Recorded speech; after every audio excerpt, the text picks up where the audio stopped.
I do have a problem here where I had competed for the Premier Fighting Championship back on November 19th. And after competing on that show, they have not and basically will not pay me. And I know that also Ronnie Marks, who appeared on that card, also was not paid. And originally they had not paid anybody that was on the card, and then they I was communicating with them, and they told me that they had not paid anybody, that they were not able to because of something to do. And I don't know if any of this is true. I don't trust anybody.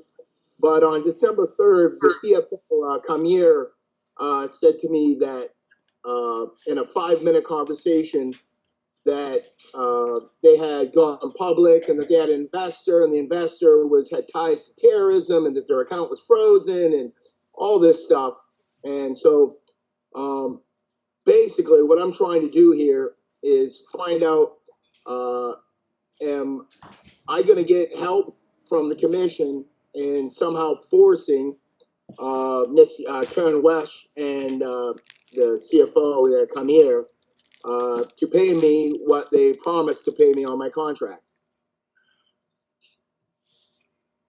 Guy, do you want to address this? Yeah, I'd like to, if I may, not the general counsel, but I don't see anywhere where we want to see our fighters get paid. This is what we're all here for because of these guys. And, they're all royalty as far as we're concerned here at MSAC.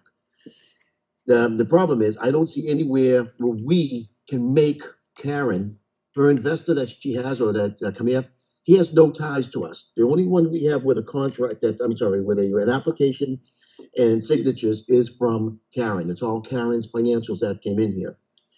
So I don't see where, we're worried about our own taxes that we didn't get as well. So I have communicated with Kamir about getting everybody paid.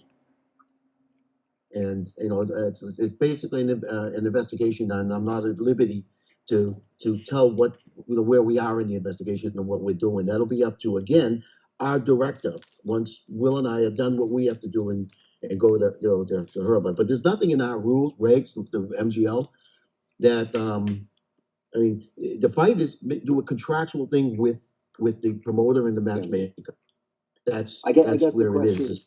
From a disciplinary standpoint, I suppose, when it comes time for her to request approval for her next event, we can say, no, you haven't lived up to your financial obligations, both to the commission as well as to your athletes. So, I don't know.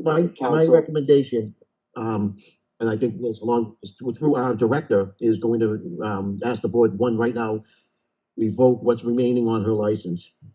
And then the next time she comes up, you guys can take that under advisement what you want to do. But at the very least, we should be revoking her license, talking about some type of a fine. The board can fine. We don't have a civil fine, but the board can make a fine. Yeah. So through the chair, I know, and I know you can't talk too much about it, Guy, because you're working on it behind the scenes, which is the appropriate mechanism. And Marcus, first off, as Guy said, doing everything we have in our power to make sure you get compensated, based on the contract, which is under the purview of the commission, is what we're going to try to do, and we're working on that. And ultimately, if it doesn't get paid, we have some other mechanisms that actions we could take, but there's a longer timeline there. As it relates to Karen's license right now, I think before we take any vote, I don't know if there's if we would need to do an executive session to discuss the information that you have, that you've already researched. Do we have enough information to suspend her? Marcus is here. We've seen some emails, but do you actually have, enough documentation to support legally us suspending her license? So that might be for executive session, but that would be my question before we took any. This is one of the items that we wanted to pass on to Greer, but that she could immediately, in this case, go in and revoke the remainder of Karen's license. until we bring it to the board.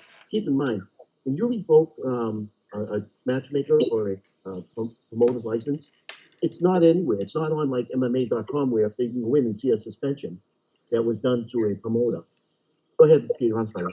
It's okay. So this conversation is premature, that there's an investigation that's ongoing, and it's inappropriate in an open session because discussions of potential discipline against licensees are in closed session in an investigatory conference. So it's just, it's just kind of All right, fair enough, Council. So let's not appropriate in a lot of different ways. To speak of it hypothetically is perfectly fine, but, to get into, do we have enough evidence to suspend? Right. It's premature at this point. Fair enough, fair enough. So why don't we table this discussion? And Mr. Davis, are you still on? Yeah, I'm right here. Yeah, apologies. Given our position as is kind of public board, we don't have the ability to kind of, go after the promoter on your behalf. You do have a legal binding contract. Of course, I understand all the considerations here. It probably doesn't make sense for you to go hire an attorney to chase this. And I don't want to render any advice here other than to say that, as you've heard from our discussions here, we're on this, and we're going to figure out what needs to be done. And we appreciate you coming forward, and really, I guess on behalf of the community, apologize for this, because we know you put your all into it by jumping in the cage and frankly risking your life, and it's just it's not fair that you're not paid. So we appreciate that commentary, and apologize that we can't do anything more as a kind of a public body. But we are on this. I want to make just one kind of statement here, and that is, I retired back in 2014, and I retired with I had a good transition. Like a lot of fighters do not transition well. Once their identity is wrapped up into fighting. My identity was not. So maybe to everybody else, but to me it wasn't. So when I transitioned out, I've had a really good living.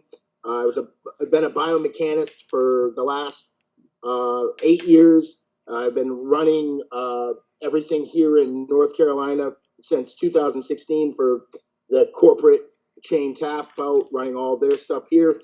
So I had a really good transition through.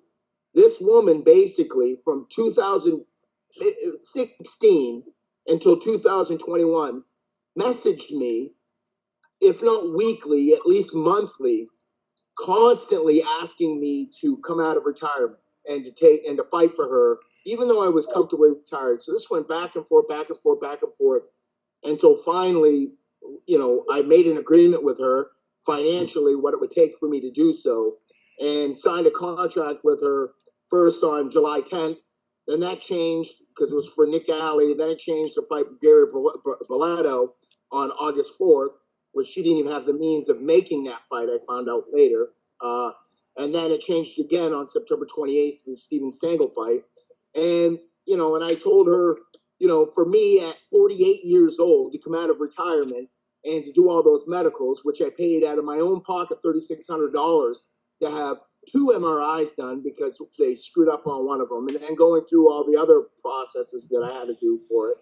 And then I flew my son and my wife to the event and put them up for the event. And I traveled, and basically that month I had invested a little over $10,000. And then to have the fight happen, make absolutely nothing, and have Christmas come right up after the corner.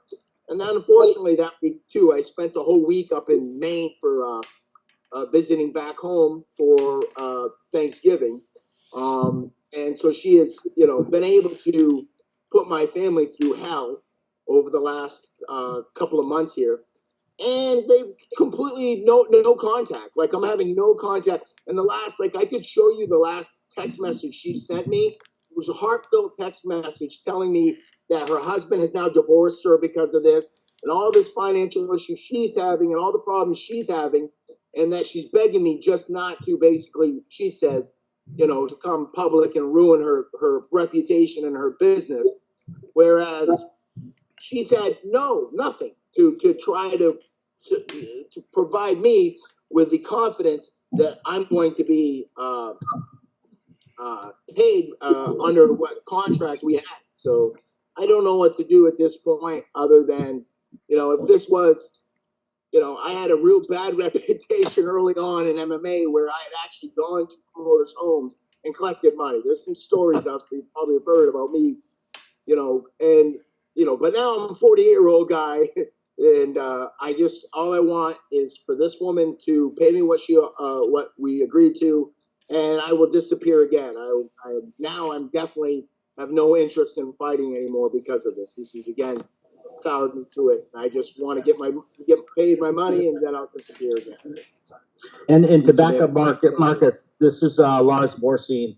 I've dealt with Miss Wesh from a management perspective with some of my fighters. Can I stop? I'm going to stop this. This is not a hearing about. It's public comment, is it not? It's public comment. And I had a fighter who fought for her, and I had to chase her down for 3 or 4 weeks to get $1,000 out of her. So this man put his life on the line inside the cage. He's a hero to us up here in New England. We do this, and we love this sport. And for him to be treated this way is completely inappropriate. So that's my public comment. There's no way she should ever be allowed to promote a fight again in this state. And the commission needs to do something about this. And I'm done. Thank you. I All right, appreciate it. appreciate the comment. Appreciate the comments, and Mr. Davis, again, apologies on behalf of the commission for what you've had to endure. We will address it offline, and more to come on this front. So, thank you. Any other comments? Any other items not previously contemplated? All right. MSAC meeting, Massachusetts State Athletic Commission meeting adjourned at 12:34, January 12th. Thank you, everyone. Thanks, everybody. Goodbye. Commissioners, thank you guys.